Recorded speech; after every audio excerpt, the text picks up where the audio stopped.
Welcome sa Durs 2.0. Fresh at nagbabagang happenings bang hanap mo? Mga padabarkads man yan o mga trending topics? Pwes, sagutin natin yan. Kaya naman isubscribe nyo na ang ating channel para sa mga nagbabagang balita everyday. So ayun, welcome back again sa ating YouTube channel mga Kadabarkads. And for today's video, ang pag-uusapan natin ay tungkol sa mga importanteng kaganapan sa loob at sa labas ng Eat Bulaga. So kanina nga, nakasama natin ang mga singing queens sa opening number ng Eat Bulaga. At kanina, marami pong naghahanap kay Bossing Vic Soto and syempre kay Miles Ocampo kung bakit wala daw ito ngayong araw po ng Lunes sa Eat Bulaga. So uulitin ko lamang po, kaya po wala si Bossing Vic Soto and Miles Ocampo. Ito po yung pre-recorded nung nakaraang week na kung saan ay wala din po si Bossing and si Miles. Ito yung time na nasa vacation pa po si Bossing kasama po yung kanyang pamilya dito po sa Sydney, Australia. Ito yung time na nagpaiwan si Bossing Vic Soto with family po kasi nauna yung ibang mga Eat Bulaga hosts. As since wala nga po si Bossing Vic Soto, si Alan K. Main Mendoza and Paulo Ballesteros po ang sumalang muna sa therapy. And since silang tatlo ang sumalang sa therapy, meron po akong nabasa sa live chat po ng Eat Bulaga na malapit daw pong matapos ang hosting day ng TBJ na siyang totoo naman kasi alam naman natin na tumatanda na po ang Tito Vic and Joey.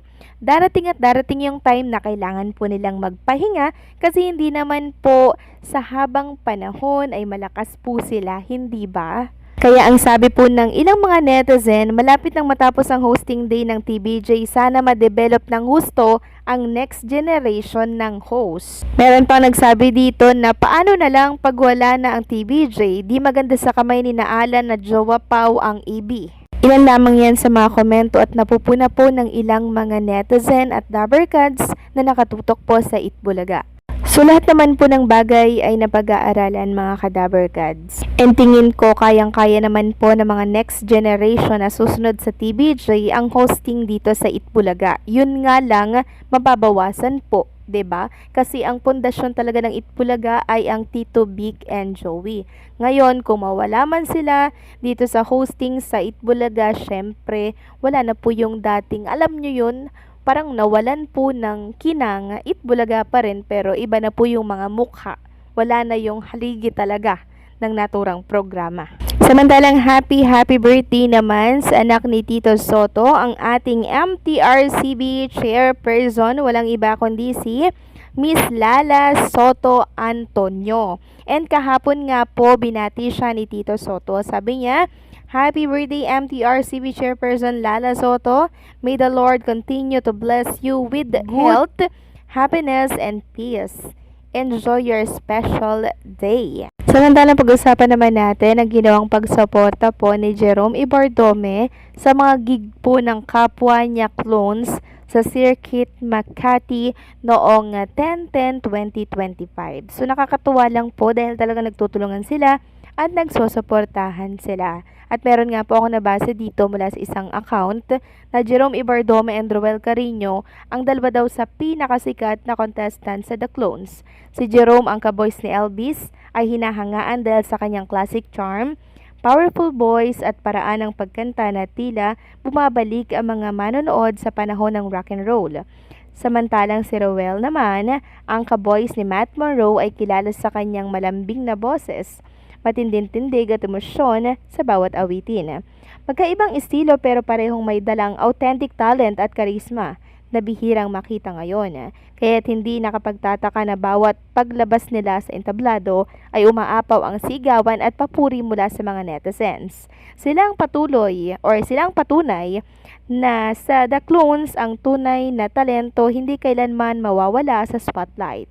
Samantalang isa sa mga programa po ng TV5, dito na po inilipat sa Meralco Theater. Meralco Theater na kung saan ay gusto ng mga dabarkads natin na dalhin dito ang Eat Bulaga dahil malawak nga naman po ang espasyo dito and syempre ma-accommodate lahat ng mga live audience. Marami ang nagtatanong mga dabarkads kung kailan daw ililipat ang Eat Bulaga sa naturang studio.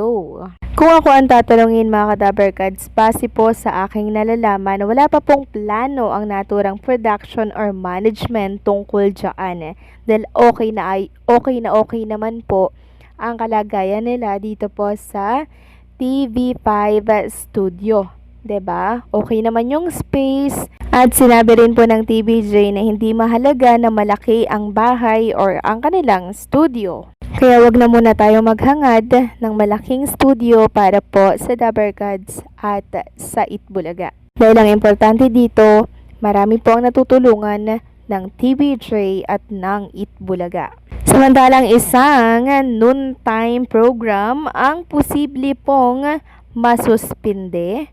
Ayon po yan sa programa po ng Energy FM sa magkatambal na The Baklitas, no? Sabi nga dito, showtime posibleng masuspinde na naman ng MTRCB. Sa kaanong dahilan? Meron kasing isang guro, mga ka-Dabarkads, na nagsabi po nung short na maikse na kung saan madalas tinatawag na PEC.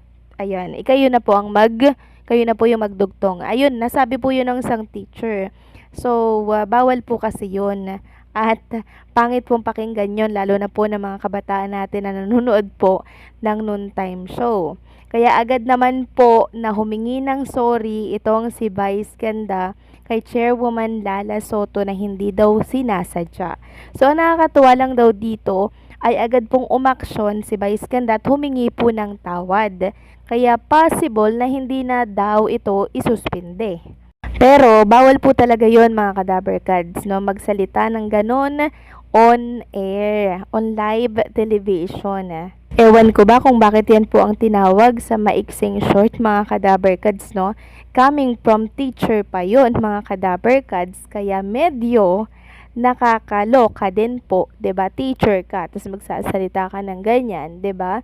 So ano magiging tingin ng bata sa iyo? Pero okay lang naman 'yon mga ka-Dabarkads, wala namang perpekto at lahat tayo ay nagkakamali. Ang importante, natuto tayo sa pagkakamali na 'yon at wag na natin pa itong ulitin. Samantalang congratulations naman sa isa sa mga clones natin na si Jean Jordan Avina dahil paulit-ulit po siyang kinukuha ng mga client niya. Sabi nga dito sa post, Jean Jordan Avina repeater client hired him again. He is now guaranteed to be one of his regular clients at events. Thank you so much for the support, Sir Wilson, and for making us a part of your event. Special thanks to amazing sponsors. Ayan po. And syempre, ang keyboard si Pedro. Nakakatuwa lang, no? Kasi itong Pedro Band ay meron din pong sideline sa mga clones natin. Kaya naman, congratulations sa Pedro Band and sa mga clones natin. So hanggang dito na lamang pong update natin. Maraming salamat po sa patuloy na pagsuporta.